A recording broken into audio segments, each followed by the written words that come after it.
काय झालं, एकाची आई वारली मागे, सत्य घडलेली घटना आहे। एकाची आई वारली, आईची अंत्ययात्रा झाली, अग्निडाग दिला, 2-3 दिवस झाले आणि आईच्या नावाने एका संस्थेला काही वर्गणी द्यायची म्हणून तो माणूस गेला एका वृद्धाश्रमामध्ये।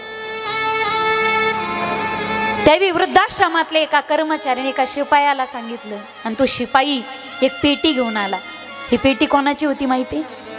जो वर्गणी द्यायला आलता ना त्याच्या आईची पेटी होती ती पेटी हातात घेतली। ज्यावेळी त्या पेटीवरचं नाव वाचलं त्यावेळी सोबत गेलेल्या माणसाला कळालं की या माणसाची आई शेवटच्या काळामध्ये वृद्धाश्रमामध्ये होती। चावी दिली त्या शिपायाने, चावी लावली, त्याने पेटी उघडली आणि पेटी उघडताच म्हातारीचे 2 लुगडे, एक टॉवेल, दात घासायचं मंजन, केसाला लावायची पॅरेशूटची तेलाची बाटली, एक कंगवा, एक आरसा आणि खारीपाटाचं पुस्तक। पेटी उघडली ना आणि एका बाजूला असा एक डबा होता, चपटा पसरट डबा होता।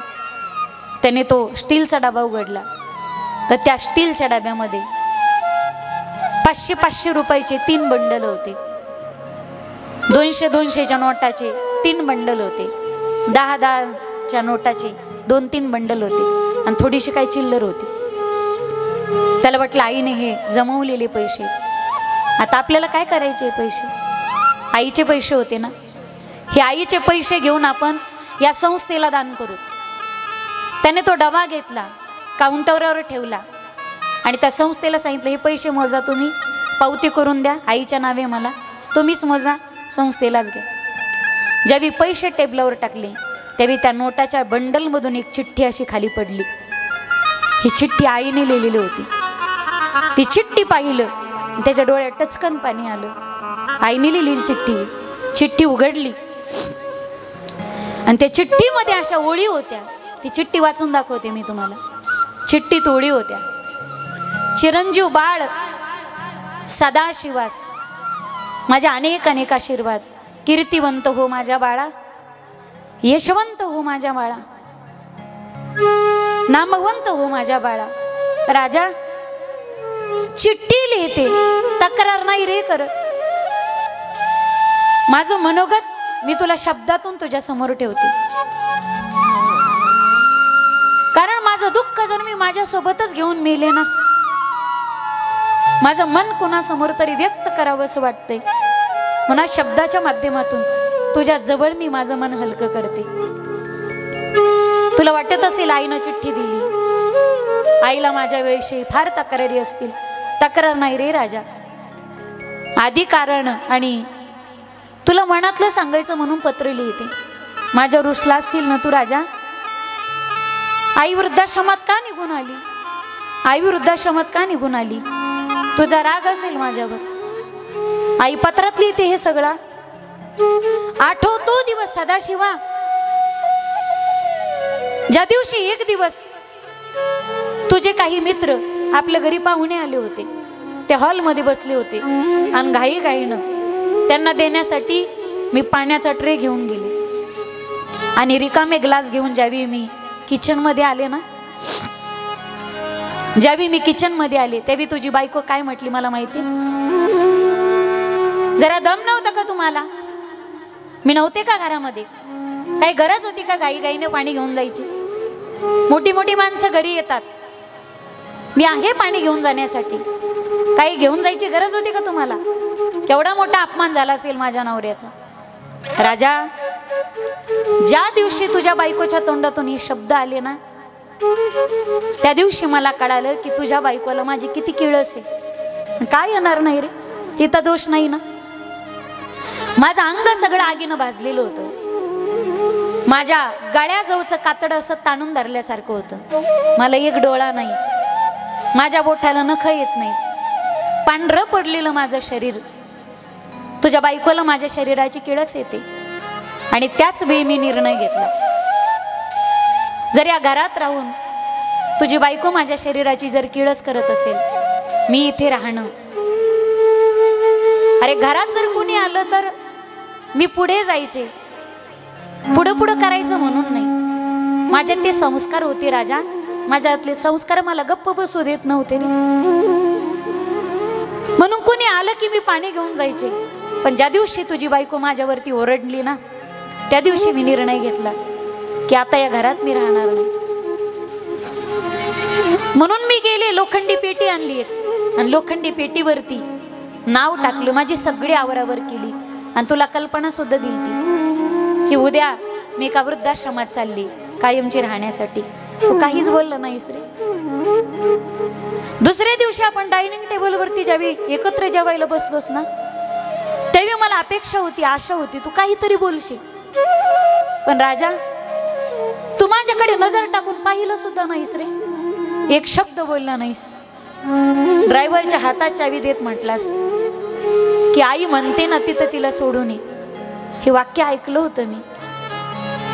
त्यावेळी गाडीत बसताना मी खूप रडले, खूप रडले, खूप रडले. का माहिती? माझी सून, माझा सुनाला मी नको नकोय, सुनाला माझी किळस आहे. सून मला बोलली सुद्धा नको नको ते. ती बोलली मला, याचं मला काय वाईट वाटलं नाही, कारण तिला जन्म कुठे दिला मी? तिला जन्म नाही ना दिला मी. भलेही ती बोलली मला तिचं वाईट वाटलं. पण राजा, तुला सुद्धा माझी एवढी किळस आहे रे. हे ज्यावेळी कळालं ना मला, त्या गोष्टीचं फार वाईट वाटलं मला. वृद्धाश्रमाच्या रस्त्याने जाताना मी गाडीत खूप रडले, खूप रडले. मला वाईट याचं वाटलं. मला अपेक्षा होती की ज्यावेळी मी बॅग भरून जाईल ना, तेव्हा तू अडवशील, आई नको ना जाऊ मला सोडून, तुझ्याशिवाय कोणी नाही ग मला, आई नको जाऊ तू. त्यावेळी मला अपेक्षा होती राजा, पण नाही आडवा आला तू. ती बोलली कारण ती माझी नव्हती, माझ्या पोटची नव्हती. तुला नाही बोलता आलं राजा, तुला माझी किळस होती. तुला नाही बोलता आलं कारण माझ्या पोटचा जन्म आहे ना तुझा. मला खूप वाईट वाटलं, मी खूप रडले, पण मला नाही बोलता आलं. पण आता सहन करणं होत नाही. इथं आले, मला असं वाटलं इथं तरी मला निदान प्रेम मिळेल, इथं तरी मला चांगले दिवस भोगायला मिळतील. पण राजा, इथं सुद्धा माझी वृद्धाश्रमातही लोक किळस करतात रे. मी पंक्तीत बसत नाही, ताट उचलून कुठेतरी कोपऱ्यात जाऊन बसते आणि जेवते. हरिपाठाला गेली ना एकटीच बसते बाजूला, प्रवचनाला जर बसली ना ते एकटीच बसते बाजूला. लोक पंक्तीत बसत नाहीत माझ्याजवळ. आणि का बसणार नाही? अरे ज्या बाईची किळस घरचे करतात, तिची किळस दारचे करणार नाहीत का? पण तुला माहिती माझी अवस्था का झाली आज? माझी अवस्था काय? आतापर्यंत कधी बोलले नाही तुला. लहानपणीच मी लहान असताना पित्याचं छत्र हरपलं. विधवा आईने लहानाचं मोठं केलं. मामाच्या घरी संगोपन झालं. बापाचं प्रेम नाही भेटलं. वाटलं लग्न झालं मोठ्या घराण्यात, नवरा चांगला मिळाला. पण कशाचा? थोड्या दिवसानं कळालं तो पिदड आहे. पिऊन यायचा आणि मारहाण करायचा. त्याचा इतका त्रास व्हायचा, इतका त्रास, असं वाटायचं मेलेलं बरं आहे. पण एक दिवस त्यानेच फाशी घेतली. आधी बापाचं सुख नाही, नंतर नवऱ्याचं सुख नाही. कमी वयात बालविधवा व्हावं लागलं. पण तो मेल्यानंतर 2 महिन्याने कळालं की त्याचा अंकुर माझ्या पोटात वाढतोय. तो वाईट होता. पोट्यातल्या जीवाचा काय दोष आहे? सासरचे खूप त्रास द्यायचे, पण त्या त्रासात मी तुला जन्म दिला. तू जन्माला आला, घरच्याला वाटायचं, घरच्याला, सासूला, दिरांना, भायांना वाटायचं का ही माराव. तुला मला मारण्यासाठी खूप प्रयत्न झाले, पण धावून कोणीच नाही आलं. माहेरच्यांनी साथ दिली आणि कशी बशी भांडून तंडून कोर्टात 2 एकर जमीन मला भेटली. त्या 2 एकरामध्ये काबाड कष्ट करून तुला लहानाचं मोठं करू लागले. 4 महिन्याचा असशील तू सदाशिवा, 4 महिन्याचा असशील तू. त्याच 2 एकर शेतीमध्ये कुडाचं घर बनवलं आणि 2 मिडीला साडी बांधली, त्या झोळणीत तुला टाकलं. 4 महिन्याचा होता तो. आणि कांदे निंदायचे दिवस चालू होते. कांदे निंदायला मी शेतात गेले आणि जवळ झोपडी, तुला झोळीत टाकलं. पण दुर्दैवाने त्या झोपडीला लागली आग. सगळेजण पळाले. कोणी पाणी टाकत होतं, कोणी माती टाकत होतं. ती झोपडीची आग विझवण्याचा लोक प्रयत्न करत होते. त्यावेळी मला आठवण झाली, 4 महिन्याचा सदाशिव झोळीत टाकलेला आहे आणि त्या झोपडीमध्ये क्षणाचा विचार न करता मी त्या आगीत झेप घेतली आगीत उडी खाल्ली, तुला झोडीतलं उचललं, छातीशी कवटाळलं आणि आगीतून बाहेर येणार एवढ्यामध्ये आग एवढी धडाधडा जळत होती की वरचं सप्पर पडलं, एक मेड अशी धाडकन कोसळली आणि तिचा खिळा माझ्या डोळ्यात घुसला आणि ती मेड माझ्या डोक्यात पडली. काळजाला तुला धरलेलं होतं. सगळे लोक धावले, तेवढ्या आगीतून तुला सुखरूप पोहोचत केलं आणि चक्कर येऊन पडले. मी आजही आठवत नाही राजा, त्यावेळी मी तुला कोणाच्या हातात दिलं होतं. बेशुद्ध होऊन पडले, लोकांनी हॉस्पिटलला नेलं आणि ज्या विशुद्धीवर आले ना त्यावेळी एकच विचारत होते, माझा सदाशिव तर सुखरूप आहे ना, माझा सदाशिव तर बरा आहे ना. त्यावेळी एक नर्स तुला घेऊन आली, तुला सुखरूप पाहिलं आणि जीवात जीव आला. पण राजा, त्या घडलेल्या घटनेमध्ये माझ्या डोक्याचे की अर्धे केस जळाले रे. त्या मेडीतला खिळा डोळ्यात घुसला म्हणून एक माझा बुबुळ नष्ट झाला, एक माझा डोळा गेला. हे सगळं अर्धवट जाळलेलं शरीर काबाड कष्ट केले, तुला लहानाचं मोठं केलं, खूप खस्ता खाल्ल्या, तू मोठा झाला, तू खूप शिकला, तू गावाकडची जमीन विकली, पुण्यात एक कंपनी टाकली, घर बांधलं, बंगला गाडी घेतली. असं वाटलं तुझ्या बालपणात नाही सुख मिळालं, आता तरी सुखाचे दिवस येतील. पण कसलं, माझं नशीबच फुटकं, सुख नशिबात लिहिलेलंच नव्हतं, सगळा वनवासच होता. म्हणून लेका सोनाच्या राज्यात मला सुख उपभोगता नाही आलं. या शरीराची किळस येत होती ना सगळ्यांना. वृद्धाश्रमात आली, इथंही सुख नाही. सगळे यायचे रे वृद्धाश्रमातले लेकरं त्यांना भेटायला, सगळ्या म्हाताऱ्यांची लेकरं यायची, सगळ्यांची लेकरं नातवंड अंगा खांद्यावर खेळायचे. त्यांच्याकडे पाहून एकच स्वप्न पाहायचे, माझा सदाशिव नातवंडा घेऊन येईन माझ्या. पण राजा, तू यायचास रे महिना 2 महिन्यातून, पण एकटाच भेटायला यायचास, ना सुनबाईला आणायचास ना नातवंडांना आणायचास. पैसे भरपूर द्यायचास तू, एका वेळी 5-5 हजार रुपये देऊन गेलास. पण राजा, त्या म्हातारपणामध्ये, त्या एकांतपणामध्ये मला पैशाची नाही रे, तर आधाराची, सहवासाची आणि 4-2 शब्दाची आणि चांगल्या वाक्याची गरज होती. आता झोपही लागत नाही रे, म्हणून झोपीच्या गोळ्या खाते. कधी कधी एक गोळी खाऊन झोप येत नाही म्हणून 2-2 गोळ्या खाते. आणि आता तर ठरवलंय कायमचं झोपायचं आणि कायमचं आयुष्य संपवायचं, म्हणून या बाटलीतल्या सगळ्या गोळ्या एकदाच्याच घेऊन टाकते. आईने सगळ्या गोळ्या एकदाच्या घेतल्या आणि एकदाचे जे डोळे झाकले ना, ती कायमची अशी शांत झोपेत होती आता की त्या शांत झोपेतून तिला तिथून कोणीच आणू शकत नव्हतं. शेवटची ओळ जेवी वाचली त्यावेळी याच्या अश्रूचा बाण फुटला, ढोरासारखा हंबडला फोडला आणि ढसून रडू लागला. त्याच्या डोळ्यातले अश्रू चिठ्ठीवरती पडत होते, चिठ्ठीवरती गळत होते. पण आता रडून उपयोग नव्हता.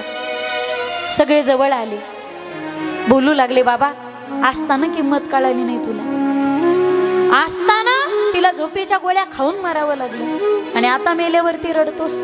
माझ्या कुसिताला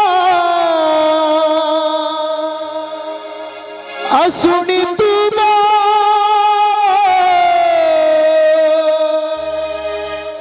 माझ्या जीवाचा बनला तू काळ, माझ्या जीवाचा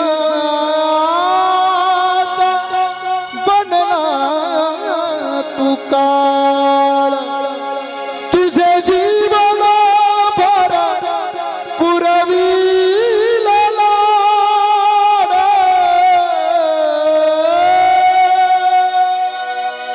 राहुणी अर्ध पोटी साज सकाळ. मी तुला पाहून डोळे लाविले रे बाळा, तुने नाही पाणी पाजिले, तुझ्यासाठी जीवन जाडिले रे बाळा, तुने नाही पाणी पाजिले. मी तुझ्या